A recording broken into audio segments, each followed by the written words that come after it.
आज मैं पुनः फिर से, ठीक है, जो मैं संविधान से संबंधित कुछ क्वेश्चन आप लोग के सामने करवाए थे, ठीक, करवाया था मैंने, ठीक, जो कि 35 क्वेश्चन हो चुके थे। आज उसी के आगे, ठीक है, 36 क्वेश्चन से लेकर के 50 तक कंप्लीट करेंगे, ध्यान रखिएगा, ठीक है। तो वीडियो नंबर 2 में आपको आगे जो 15 क्वेश्चन है वो आपको पूरी तरह से मिल जाएंगे, ध्यान रखिएगा, ठीक है। और ये क्वेश्चन इतने इंपॉर्टेंट हैं कि ध्यान रखिए, एमपी पुलिस 2023, ठीक है, के लिए बहुत ही लाभदायक है, ध्यान रखिएगा, ठीक है। तो इन क्वेश्चनों को जरूर देखिएगा, एक बार, 2 बार, 3 बार, जब तक मतलब कि देखना, जितने बार देखना उतने बार देख सकते हैं, और इसका लाभ जरूर लें आप लोग, ध्यान रखिएगा। चलिए, तो आज यहां पर हम देखते हैं इस संविधान से संबंधित कुछ महत्वपूर्ण जो क्वेश्चन हमारे पास रह गए थे, ठीक है, उनसे संबंधित यहां पर मतलब आपको यहां पर क्लियर कर दे रहे हैं, ठीक है। तो सबसे पहले यहां पर देखिएगा, स्वतंत्र भारत, क्वेश्चन नंबर 36 देखिए, क्वेश्चन नंबर 36 की हम बात करते हैं, ध्यान रखिएगा, ठीक है। क्वेश्चन नंबर 36 में यहां पर देख, स्वतंत्र भारत के पहले भारतीय गवर्नर जनरल, ठीक है, किसकी बात कर रहा है? स्वतंत्र भारत के पहले गवर्नर, भारतीय गवर्नर जनरल की बात करते हैं, ध्यान रखिए। इसी प्रकार से एक क्वेश्चन और आता है कि स्वतंत्र भारत का पहला गवर्नर जनरल कौन था? तो इसमें ध्यान रखिए, एक शब्दावली जरूर ध्यान रखिएगा, शब्दावली क्या है कि यहां पर लगा भारतीय गवर्नर जनरल, किसकी बात कर रहा है? स्वतंत्र भारत का पहला भारतीय गवर्नर जनरल की बात कर रहा है, ध्यान रखिएगा, ठीक है। जब भारतीय गवर्नर जनरल की बात करता है तो यहां पर कोई और होंगे, और स्वतंत्र भारत के गवर्नर जनरल अलग है, ठीक है। तो दोनों में अलग अलग आंसर रहते हैं, ध्यान रखिएगा। तो यहां पर आपको बात कर रहा है स्वतंत्र भारत के पहले भारतीय गवर्नर जनरल की बात करता है, ठीक है। तो आपका जो आंसर है, तो ध्यान रखिएगा, सबसे पहला आंसर कौन सा आपके सामने ऑप्शन है, ठीक है। ए में है चक्रवर्ती राजगोपालाचारी, बी में है सच्चिदानंद सिन्हा, सी में है लॉर्ड माउंटबेटन, और डी में है डॉक्टर राजेंद्र प्रसाद, ठीक है। तो यहां पर आप देखिएगा, पहला ऑप्शन जो हमारे पास है वो ऑप्शन बिल्कुल करेक्ट ऑप्शन है, ध्यान रखिए, चक्रवर्ती राजगोपालाचारी। यदि यही क्वेश्चन, यदि ये पूछता स्वतंत्र भारत के पहले गवर्नर जनरल कौन थे, भारतीय ना होता, यदि मान लीजिए ये चीज नहीं होता, तब क्या होता, ये चीज ध्यान रखिएगा, ठीक है। तो स्वतंत्र भारत के पहले भारतीय गवर्नर जनरल की बात करें तो चक्रवर्ती राजगोपालाचारी, और यदि ये क्वेश्चन पूछे स्वतंत्र भारत के पहले गवर्नर जनरल की बात करें तो यहां पर लॉर्ड माउंट बेटन हो जाते, ध्यान रखिएगा, क्लियर है, ठीक है। तो दोनों को ध्यान रखिएगा, ऑप्शन आपके पास सामने चक्रवर्ती राजगोपालाचारी भी है, और ऑप्शन आपके सामने लॉर्ड माउंटबेटन भी है। ये भी स्वतंत्र भारत के प्रथम गवर्नर जनरल थे, तो ध्यान रखिए, भारतीय नहीं लगा, स्वतंत्र भारत के प्रथम गवर्नर जनरल की बात करें तो लॉर्ड माउंटबेटन, और यदि क्वेश्चन मुझे स्वतंत्र भारत के पहले भारतीय गवर्नर जनरल की बात करें तो चक्रवर्ती राजगोपालाचारी, क्लियर। चलिए नेक्स्ट यदि हम बात करते हैं, यहां पर ध्यान, राष्ट्रपति, क्वेश्चन नंबर 37 में देखिएगा, राष्ट्रपति द्वारा लोकसभा तथा राज्यसभा में मनोनीत किए जाने वाले सदस्यों की संख्या क्रमशः कितने हैं? तो यहां पर भी एक शब्द पकड़िएगा, क्रमशः की जब भी बात करें, ठीक है, किसकी बात करें? लोकसभा और राज्यसभा में, ठीक है, प्रेसिडेंट के द्वारा जो नॉमिनेटेड मेंबर होते हैं उनकी संख्या कितनी है, वो भी बोल रहा है, क्रमशः की बात कर रहा है, ठीक है। तो क्रमशः दिया है, तो जैसे यहां पर मतलब लोकसभा लिखा है तो पहले लोकसभा की बताएंगे, फिर राज्यसभा लिखा है तो राज्यसभा की बताएंगे। यदि ऐसा होता राज्यसभा पहले होता और लोकसभा पहले होता तो उसके हिसाब से देखते हैं, ठीक है, क्योंकि क्रमशः में ध्यान रखना है। तो यहां पर आपके सामने ऑप्शन में ध्यान रखिएगा, हालांकि यहां पर ध्यान रखिएगा, ठीक है। अब लोकसभा की जब बात करते हैं, लोकसभा में राष्ट्रपति के द्वारा नॉमिनेट मेंबर नहीं होते हैं, ध्यान रखिए। 2020 के बाद 104वां संविधान संशोधन अधिनियम 2019 के द्वारा एंग्लो इंडियन सदस्यों को हटा दिया गया, जिस कारण से लोकसभा में राष्ट्रपति नॉमिनेट नहीं करता है, ठीक है। हालांकि यहां पर ऑप्शन के अनुसार यहां पर देखते हैं, या क्वेश्चन के ऊपर देखते हैं, ठीक है। तो कौन सा ऑप्शन सही है ये देखिएगा, ठीक है। ए नंबर है 12 व 2, बी नंबर है 2 व 12, सी नंबर है 7 व 5, और डी नंबर है 5 व 7, ठीक है। तो क्वेश्चन के हिसाब से यदि हम बात करें तो क्वेश्चन के हिसाब से हमारा जो आंसर होगा, आंसर कौन सा होगा सही? बी नंबर ऑप्शन सही होगा, क्योंकि पहले लोकसभा की बात करता फिर राज्यसभा की बात करता। लोकसभा में 2 लोगों को राष्ट्रपति नॉमिनेट करता था एंग्लो इंडियन से, ठीक है, जबकि राज्यसभा में 12 लोगों को राष्ट्रपति नॉमिनेट करता है कला, विज्ञान, साहित्य, समाज सेवा एवं पत्रकारिता से, ठीक, नॉमिनेट करता है, आज भी करता है, लेकिन लोकसभा में अब बंद हो चुका है, क्लियर है ना। तो यहां पर ऑप्शन नंबर बी इस क्वेश्चन के हिसाब से सही ऑप्शन है, ध्यान रखिएगा। चलिए क्वेश्चन नंबर 38 की बात करते हैं, लोकसभा एवं राज्यसभा के 2 अधिवेशनों के बीच अधिकतम कितने समय का अंतर होना चाहिए? मतलब कि लोकसभा एवं राज्यसभा में, ठीक, अधिकतम 2 अधिवेशनों के बीच, ठीक है, कितने समय का अंतर होना चाहिए? ऑप्शन है, ए है 3 माह, बी है 5 माह, सी है 6 माह, और डी है कोई निश्चित सीमा नहीं। तो ध्यान रखिएगा, इसमें से ऑप्शन जो हमारा कौन सा है करेक्ट? सी ऑप्शन करेक्ट है, ध्यान रखिएगा, ठीक है 6 माह का अंतर होना चाहिए। ठीक है, क्योंकि यहाँ पर ध्यान रखिएगा लोकसभा एवं राज्यसभा की बात करते हैं, लोकसभा एवं राज्यसभा के 2 अधिवेशनों के बीच, ठीक है, हमेशा ध्यान रखिएगा क्योंकि एक वर्ष में कम से कम 2 अधिवेशन होना चाहिए। ठीक है, जो कि यहाँ पर होते तो 3 अधिवेशन है, लेकिन कोई 2 अधिवेशन होना अनिवार्य है, आवश्यक है। ठीक है, 6 माह से अधिक अंतर नहीं होना चाहिए 2 अधिवेशनों के बीच। चलिए नेक्स्ट यदि हम बात करते हैं क्वेश्चन नंबर, यदि हम बात करते हैं 39 की बात करेंगे, ध्यान रखिएगा क्वेश्चन नंबर 39। यहां पर देख सकते हैं क्वेश्चन नंबर 39 की हम बात करते हैं, ध्यान रखना राज्य की कार्यपालिका का प्रमुख कौन होता है, एग्जीक्यूटिव हेड। ठीक है, यहां बात कर रहा राज्य की कार्यपालिका, केंद्र की कार्यपालिका की नहीं बात कर रहा। यदि केंद्र की कार्यपालिका का प्रमुख पूछता तो अलग आंसर होता, लेकिन यहां पर किसकी बात कर रहा है, राज्य की कार्यपालिका का प्रमुख कौन है। ध्यान रखिएगा राज्य और केंद्र में दोनों में यहां पर ध्यान आपको रखना है। ठीक है, राज्य की कार्यपालिका का प्रमुख की बात करें, स्टेट एग्जीक्यूटिव हेड की बात करें तो ध्यान रखिए यहां पर कौन होंगे, ऑप्शन नंबर ए है मुख्यमंत्री, ऑप्शन नंबर बी है राज्यपाल, ऑप्शन नंबर सी है विधानसभा अध्यक्ष और डी है कोई नहीं। ध्यान रखिएगा, जल्दी बताइए ऑप्शन। ठीक है, ये आप लोग के सामने है, आप कमेंट बॉक्स में या कमेंट करके आप बता सकते हैं जो जल्दी जवाब दे सकते हैं। ठीक है, तो यहां पर एग्जीक्यूटिव हेड की बात कर रहा है, राज्य की कार्यपालिका शक्ति, राज्य की कार्यपालिका का प्रमुख यदि बात करें तो ध्यान रखिए option number B correct option है, राज्यपाल राज्य की कार्यपालिका का प्रमुख होता है, हेड होता है, ध्यान रखिएगा। ठीक है, ऑप्शन यहां पर ध्यान है क्वेश्चन नंबर 40 की बात करते हैं, किस राज्य में विधानसभा सदस्यों की संख्या सर्वाधिक है, किस राज्य में विधानसभा सदस्यों की संख्या सर्वाधिक है। तो ध्यान रखिए आपको सभी को पता होगा जहां अधिक जनसंख्या होगी जिस राज्य में, उसी राज्य में सबसे अधिक विधानसभा की सीटें अधिक होगी। क्यों, क्योंकि हमेशा ध्यान रखिएगा यहां विधानसभा हो या लोकसभा हो या राज्यसभा हो, ठीक है, जनसंख्या के अकॉर्डिंग सीटों का डिवाइडेशन होता है, जनसंख्या के अकॉर्डिंग सीटों को यहां पर बंटवारा किया गया है। तो सबसे अधिक जहां जनसंख्या होगी जिस राज्य में उसी राज्य में सबसे अधिक सीटें होंगी। इसका मतलब ये पता है कि सबसे अधिक किस राज्य में जनसंख्या ज्यादा है, उत्तर प्रदेश में, तो सबसे अधिक जनसंख्या वाला राज्य उत्तर प्रदेश है, तो यहाँ जनसंख्या अधिक है, इस कारण से विधानसभा की सीट भी अधिक होगी, जिस कारण से हम बात करते हैं 403 विधानसभा सीटें हैं। जबकि मध्य प्रदेश की बात करें, मध्य प्रदेश में कम है, तो जहां पर कितनी है 230 सीटें हैं, ध्यान रखना। ठीक, मध्य प्रदेश में कितनी है 230, उत्तर प्रदेश में कितनी सबसे अधिक 403। ठीक है, चलिए नेक्स्ट हम यहां पर देखते हैं क्वेश्चन नंबर 41 की बात करेंगे, ध्यान रखिए ये देख सकते हैं क्वेश्चन नंबर 41 की हम बात करते हैं। ठीक है, जब क्वेश्चन नंबर 41 की बात करते हैं, जम्मू कश्मीर राज्य को किस अनुच्छेद के अंतर्गत विशेष राज्य का दर्जा प्राप्त था। ठीक है, तो यहां पर प्राप्त था की बात कर रहे हैं, जम्मू एंड कश्मीर को किस अनुच्छेद के तहत विशेष राज्य का दर्जा प्राप्त था, ये सबको पता है। अनुच्छेद 52 352 है, अनुच्छेद 358 है, 370 है, 394। तो कौन से अनुच्छेद है जो जम्मू एंड कश्मीर को विशेष राज्य का दर्जा प्रदान करता था। ठीक है, तो यहां पर आप देख सकते हैं अनुच्छेद कौन सा 370, जो कि आंसर नंबर कौन सा सही है, answer number C correct option है, ध्यान रखिएगा। ठीक है, 370 के आधार पर जम्मू एंड कश्मीर को एक विशेष राज्य का दर्जा प्रदान किया गया था। ठीक है, चलिए नेक्स्ट क्वेश्चन नंबर 42 की बात करते हैं, भारत का नियंत्रक एवं महालेखा परीक्षक, ठीक है, किसके द्वारा नियुक्त किए जाते हैं। ठीक है, सीएजी की बात कर रहा है, ध्यान, भारत के नियंत्रक एवं महालेखा परीक्षक मतलब कौन होगा, सीएजी। ठीक है, जिसे हम बोलते हैं controller auditor general of India, Bharat का नियंत्रक एवं महालेखा परीक्षक की बात करते हैं। तो किसके द्वारा अपॉइंटमेंट किया जाता है, तो यहां पर ध्यान है ऑप्शन नंबर बी बिल्कुल करेक्ट ऑप्शन है, राष्ट्रपति के द्वारा इसे नॉमिनेट किया जाता है, सॉरी नियुक्त अपॉइंटमेंट किया जाता है। क्लियर।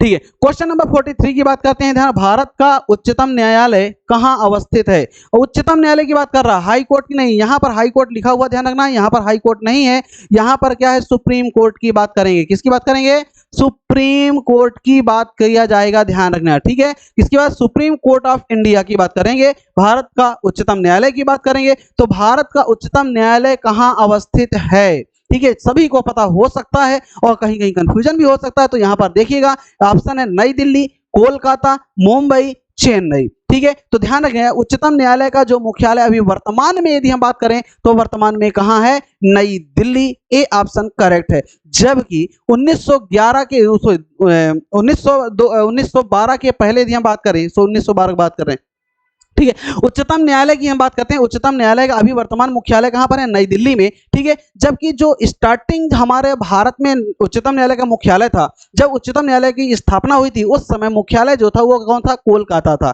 ठीक है, तो उच्चतम न्यायालय सुप्रीम कोर्ट के, जब भारत में पहला सुप्रीम कोर्ट आया था, तो भारत में सुप्रीम कोर्ट जब आया था तो उसका मुख्यालय कहां पर था, कोलकाता। लेकिन वर्तमान में यदि हम बात करें तो नई दिल्ली है, ध्यान रखना। चलिए नेक्स्ट बात करते हैं, भारत के सर्वोच्च न्यायालय में न्यायाधीशों की कुल संख्या कितनी है। ठीक है, ध्यान रखिएगा भारत में सर्वोच्च न्यायालय में न्यायाधीशों की संख्या कितनी है, जजों की संख्या की बात कर रहा है सुप्रीम कोर्ट में। ठीक है, तो सुप्रीम कोर्ट में जो जजों की संख्या है तो वो कितनी है, यहाँ पर ध्यान रखिए ऑप्शन आपके सामने है। ठीक है, 24, 25, 34 और 27। ठीक है, तो कौन सा ऑप्शन सही है आप बता सकते हैं। ठीक है, यहाँ पर देख सकते हैं तो ऑप्शन नंबर सी बिल्कुल करेक्ट ऑप्शन है, 34 है। ध्यान रखना कि मुख्य न्यायाधीश को मिलाकर, क्योंकि यदि बात करते हैं सीजेआई की बात करते हैं, एक सीजेआई है और अदर जजों की बात करते हैं। ठीक है, अदर जज की बात करें तो 33 हैं, टोटल मिला के यदि हम बात करें तो 34 जज हैं। मुख्य न्यायाधीश को भी मिलाकर, चीफ जस्टिस ऑफ इंडिया को भी लेकर के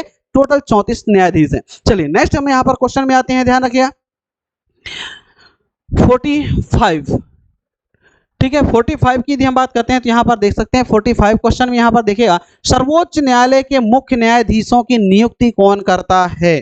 ठीक है, सर्वोच्च सुप्रीम कोर्ट के जजों की अपॉइंटमेंट की बात करता है तो किसके द्वारा किया जाता है। ऑप्शन आप लोग के सामने 4 ऑप्शन दिए हैं, देखिएगा। सबसे पहला है संसद के द्वारा, राष्ट्रपति के द्वारा, बार काउंसिल के सदस्य के द्वारा, सभी उच्च न्यायालयों के न्यायाधीशों के मतों के आधार पर राष्ट्रपति द्वारा। कौन सा ऑप्शन सही होगा, बेस्ट ऑप्शन चूज करना है, ध्यान रखिएगा। ठीक है, तो यहां पर है हमारा कौन सा option number B correct option है, राष्ट्रपति के द्वारा ही अपॉइंटमेंट किया जाता है। ठीक है, चलिए नेक्स्ट क्वेश्चन में यहां पर आते हैं।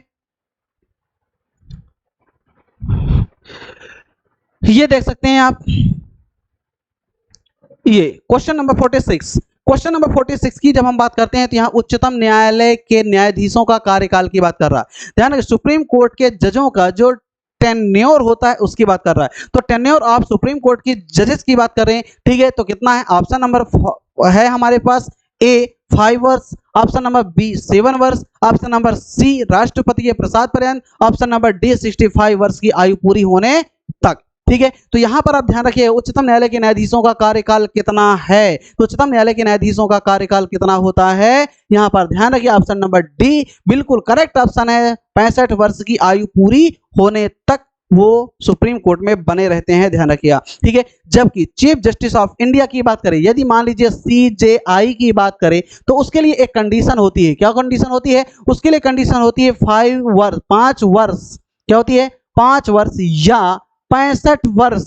ठीक है, 65 वर्ष की आयु पूरी होने तक। ठीक है, पूरी होने तक, जो भी इनमें से पहले हो जाए, या तो 5 वर्ष कंप्लीट हो जाए या तो 65 वर्ष की आयु पूरी कर चुके हो। क्लियर है। ठीक है, तो यहां पर किसके लिए, सीजेआई। लेकिन यहाँ सीजेआई की बात नहीं कर रहा है, यहां पर बात कर रहा है नॉर्मल जो जज होते हैं उच्चतम न्यायालय के न्यायाधीशों के कार्यकाल की बात कर रहा है, चीफ जस्टिस की बात नहीं कर रहा है। इस कारण से हमारा ऑप्शन नंबर डी बिल्कुल करेक्ट ऑप्शन होगा। ठीक है, 40 नंबर क्वेश्चन नंबर 47 की बात करते हैं। सर्वोच्च न्यायालय के प्रथम मुख्य न्यायाधीश हैं, ठीक है नहीं थे, तो सर्वोच्च न्यायालय के प्रथम मुख्य न्यायाधीश हैं, इनमें से कौन है ये बताइए। ठीक है, तो के एन वांचू, जीवी मावलंकर, हीरालाल जे कानिया, सुकुमार सेन। ठीक है, ये आप लोग के सामने ऑप्शन है, तो ध्यान रखिए ऑप्शन नंबर सी बिल्कुल सही ऑप्शन है। जस्टिस हीरालाल जे कानिया सुप्रीम कोर्ट के कौन थे, प्रथम जज थे। क्लियर है। चलिए नेक्स्ट बात करते हैं, वर्तमान में भारत में उच्च न्यायालयों की कुल संख्या है। उच्च न्यायालयों की संख्या, बहुत बढ़िया क्वेश्चन है, ध्यान रखिएगा। उच्च न्यायालयों की संख्या की बात करें तो यहां पर ध्यान रखिएगा 21, 25, 24 और 28। ठीक है, तो वर्तमान में हाई कोर्ट की संख्या कितनी है पूरे भारत में। ठीक है, तो यहां पर ध्यान रखिए हाई कोर्ट की संख्या अभी वर्तमान में यदि बात करें तो ऑप्शन नंबर बी बिल्कुल करेक्ट ऑप्शन है। भारत में कुल 25 उच्च न्यायालय हैं।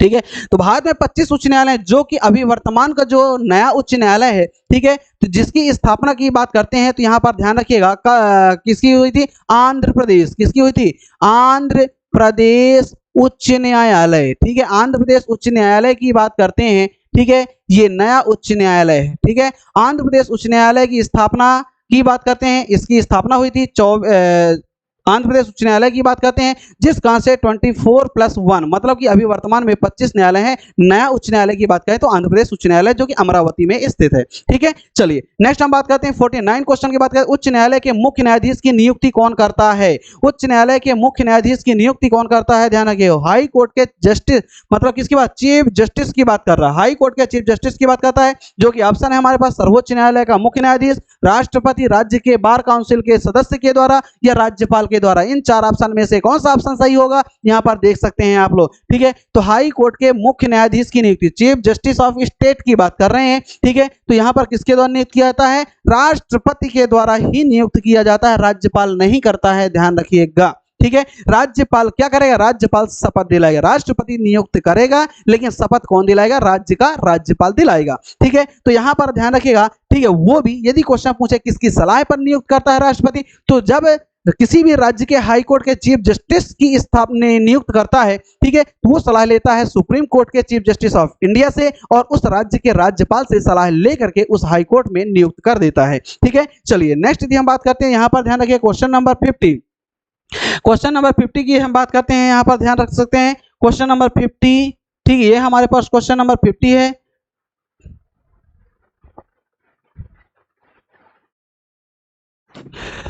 चलिए क्वेश्चन नंबर 50, यहां पर 58 लिखा है, 58 नहीं 50 है। कौन सा है? Question number 50। ठीक है, तो क्वेश्चन नंबर 50 की हम बात करते हैं, तो यहां पर देख सकते हैं किस उच्च न्यायालय की अधिकारिता सर्वाधिक क्षेत्रों पर है?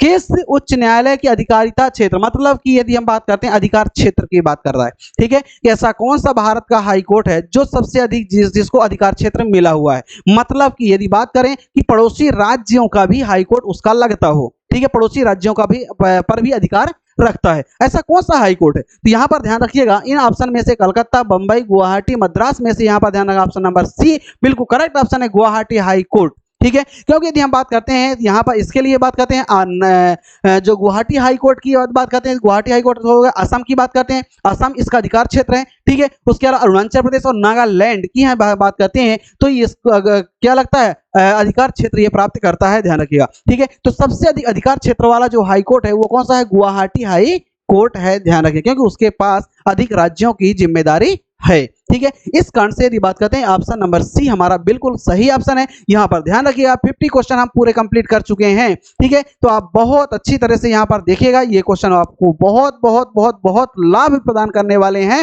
इसलिए इन क्वेश्चन को देखना मत भूलना। ठीक है, और ये डायरेक्ट एग्जाम में क्वेश्चन आने की संभावनाएं रहती हैं या क्वेश्चन आते हैं, ध्यान रखिएगा। ठीक है, चलिए तो आज इसी क्वेश्चन के साथ या यहीं से हम आप आज विदा लेते हैं। ठीक है, और इनको जरूर पढ़िएगा। धन्यवाद।